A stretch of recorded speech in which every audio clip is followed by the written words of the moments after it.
श्रीगुरुभ्यो नमः। हरि ओम। श्रीमहागणाधिपतये नमः। श्रीमहासरस्वत्यै नमः। श्रीगुरुभ्यो नमः। हरि ओम।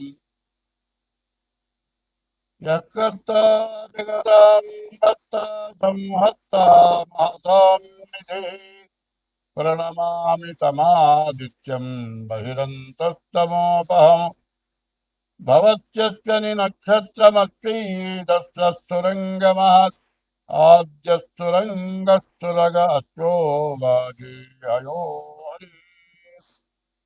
గురువు అనేటువంటి వాడు ఎప్పుడు కూడా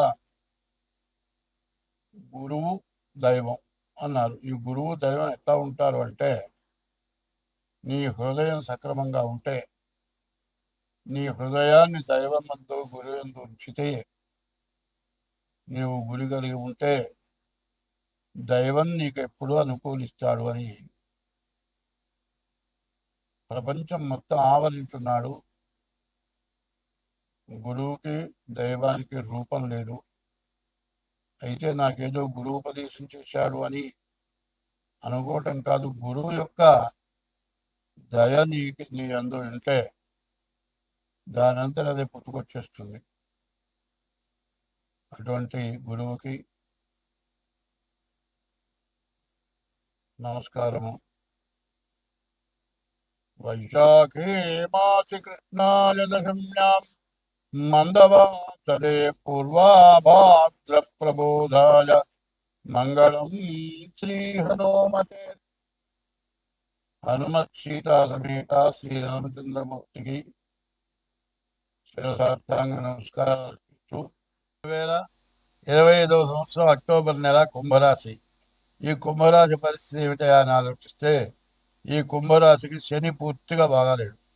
ఈ శని వల్ల చాలా సమస్యలు. నవంబరు 27వ తారీఖు వరకు వక్రించిన శని కుంభాన్ని కూడా చూస్తూ ఉండటం చేత కుంభరాశి వాళ్ళకి పూర్తిగా కష్టతరం. తర్వాత నవంబర్ 27కి శని మీనానికి వస్తాడు కాబట్టి, మీనంలోనే ఉంటాడు కాబట్టి, ధనాధిపతి కాబట్టి అప్పులు తెచ్చుకోవడంతో మీరు చాలా కష్టాలు పడతారు. అప్పులు తీర్చడం వల్ల తినటానికి తిండి కానీ, కట్టడానికి గుడ్డ కానీ లేక బాగా ఇబ్బందులు, చాలా కష్టాలు, నష్టాలు పడే లక్షణాలు ఈ కుంభరాశికి పూర్తిగా ఉన్నాయి. కాబట్టి ఈ రాశి వాళ్ళని బాగు చేసే మానవుడు ఎవడు లేడు, దేవుడు తప్పితే ఎవ్వరు కాదు. పూర్తిగా మీరు దేవుణ్ణే నమ్ముకోవాల్సిన అవసరం ఈ రాశికి పూర్తిగా కనబడుతున్నది. ఈ రాశి వాళ్ళు ఎంత జాగ్రత్తగా ఉంటే అంత మంచిది. ఇష్టదైవాన్ని పూజించండి. తల్లిదండ్రులను కష్టపెట్టబాకండి. భార్యని కష్టపెట్టబాకండి. వివాహం కాని వాళ్ళైతే వివాహం చేసుకోవాలి అంటే జాగ్రత్తగా మీ జాతకం చూసి, జాతకం ప్రకారం మీరు వివాహం చేసుకోవటం మంచిది. తొందరపడి ప్రేమ వివాహాలు చేసుకున్నా ఏది జరిగినా మీకు పూర్తిగా నష్ట కష్టాలు ఎక్కువగా ఉంటాయి. ఈ కుంభరాశి వాళ్ళు ప్రతిరోజు శివాలయానికి వెళ్ళి ప్రదక్షిణ చేయండి. ఈశ్వరుడికి మారేడు దళాలు సమర్పించండి. నవగ్రహాల గుళ్ళో ప్రతిరోజు నువ్వులు తీసుకువెళ్ళి శనికి వేసి శని దగ్గర దీపారాధన చేయండి. చీమల పుట్టల దగ్గర బియ్యపు రవ్వ, పంచదార వేయండి. అట్లా వేస్తూ ఉంటే తర్వాత మీ డేట్ ఆఫ్ బర్త్ ద్వారా మీ జాతకం చూపించుకోండి. మీరు ఎప్పుడు కూడా ఎంత కష్టం వచ్చినా ఎవరిని ఇబ్బంది పెట్టబాకండి. ఎవరినన్నా ఇబ్బంది పెట్టదలుచుకుంటే, ఎవరినన్నా ఏదన్నా అంటే పూర్తిగా నష్టపడేది మీరే. అది బాగా గుర్తుపెట్టుకోండి. నష్టపడతామనే మాట మర్చిపోవద్దు. కాబట్టి ఎట్లా ఉంటుంది అంటే, ఒక బొగ్గు కాలింది, మసి ఉంది, అంతా అయిపోయింది కదా అనుకుంటే పొరపాటున కాలు పడితే చిన్న నిప్పు రవ్వ లోపల ఉంటుంది. కాలు కండతో సహా కాలిపోతుంది. 6 నెలలకు కూడా మానదు. చీమ పడుతుంది, సెప్టిక్ అవుతుంది. మరి కాలు చాలా ఇబ్బంది పెట్టి కాలు తీసేస్తారేమో అన్నంత బాధ పెడుతుంది. ఎన్నాళ్లకో కాలు మారుతుంది. చిన్న దెబ్బ పెద్దదై వేధిస్తుంది. అట్లాగే మంచి అనేది మంచికి పోతే చెడుగా పరిణమిస్తుంది. కాబట్టి మీ పని వరకే మీరు చూసుకోవాలి. ఇతరుల వ్యవహారానికి పోవద్దు. ఎవరైనా పిలిచినా పోవద్దు. సలహాలు చెప్పొద్దు. పరిష్కారాలకు పోవద్దు. ఎక్కడా ఎవరైనా తీసుకునే లోన్లకి సంతకాలు పెట్టద్దు. చీటీ పాడేదానికి సంతకాలు పెట్టద్దు. మీరు ఎవరికైనా డబ్బులు ఇస్తే తిరిగి డబ్బులు రావు.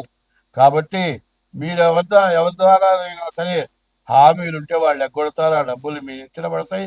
మీరు ఇబ్బంది పడతారు. స్వస్తి ఈ సంవత్సరం అనుభవిస్తున్నాం. మామూలుగా కాదు.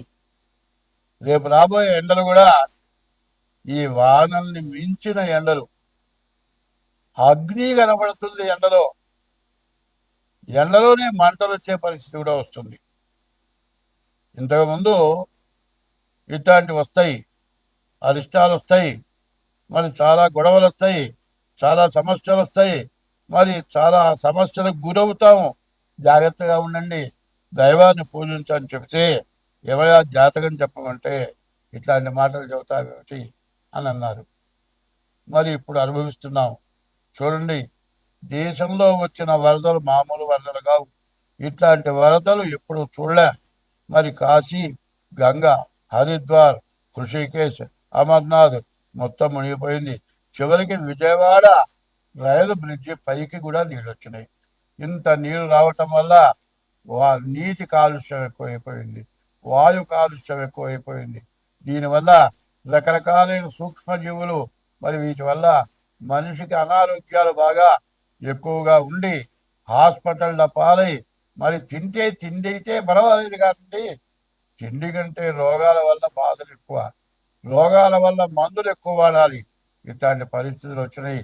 దీని నుంచి మనం తప్పించుకోవాలి అంటే ఒకటే చెబుతున్నా, ఈ 12 రాసుల వాళ్ళకి కూడా నేను బాగున్నాను అని ఎవ్వరూ నమ్మటానికి వీలు కాని పరిస్థితి. ఇవాళ ఉన్నది కదా అని జల్సా చేయొద్దు. మరి ఫ్యాన్సీ ఐటమ్స్ ఇవి కొనొద్దు.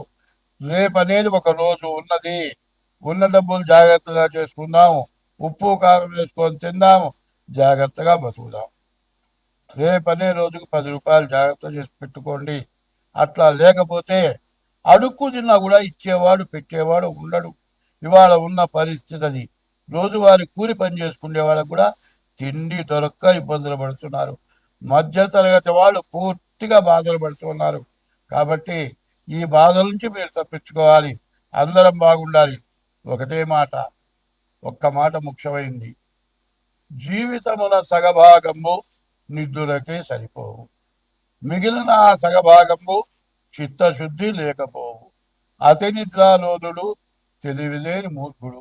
పరమార్థం కానలేక నిద్దులకే చెడతాడు. మత్తు, ఈ మత్తు నిద్ర మత్తు. నిద్ర 12 గంటల పోతే తర్వాత లేచిన తర్వాత 2 గంటల దాకా మత్తు వదలదు. ఇది కాకుండా రాత్రి 12 గంటలు నిద్రమత్తు, లేచిన తర్వాత నిద్రమత్తు ఇంకా 2 గంటలు, తాగొచ్చి పడుకుంటే 10 గంటల దాకా మత్తు. ఈ మత్తు నుండి బయటపడాలి. ఈ మత్తు పదార్థాలు వాడటం తగ్గించాలి. రోజు కనీసం సూర్యోదయానికి ముందుగా లేచి కనీసం 3 గంటలు లేచి 5 గంటల దాకా దైవాన్ని స్మరించాలి. ఎట్లా? ఓం నమ శివాయ, ఓం నమో నారాయణాయ, మరి ఇట్లాంటి మంత్రాలని ఒక్క 3 గంటల సేపు స్మరించి తెల్లవారుగానే సూర్యుడికి నమస్కారం చేయటం చేయండి. ఇట్లా చేస్తే మీ కష్టాలన్నీ పోతాయి. అందరం బాగుంటాం. దేశం మొత్తం బాగుండాలి అంటే మానవ జన్మ ఎత్తిన వాళ్ళందరూ కూడా బ్రహ్మ ముహూర్తం 3 గంటలు లేవాలి. 5 గంటల దాకా భగవంతుడి యొక్క నామస్మరణ చేయాలి. ఏమి కింద హరే రామ రామ రామ హరే హరే, హరే కృష్ణ కృష్ణ కృష్ణ హరే హరే. ఈ నామం ఇది షోడశ నామాని. కల్మషనాశనం. కలిలో ఉన్న కల్మషం పోతుంది. ఈ కలియుగంలో నామస్మరణే మోక్షాన్ని కలుగజేస్తుంది. ఈ కలియుగంలో పాపం పోవాలి అంటే భగవంతుడి నామస్మరణ వల్లనే సమస్తం పోతుంది. కాబట్టి కలవు స్మరణాన్ముక్తి. కలియుగంలో భగవంతుడి యొక్క నామస్మరణే ముక్తి, మోక్షం కలుగజేస్తుంది. స్వస్తి.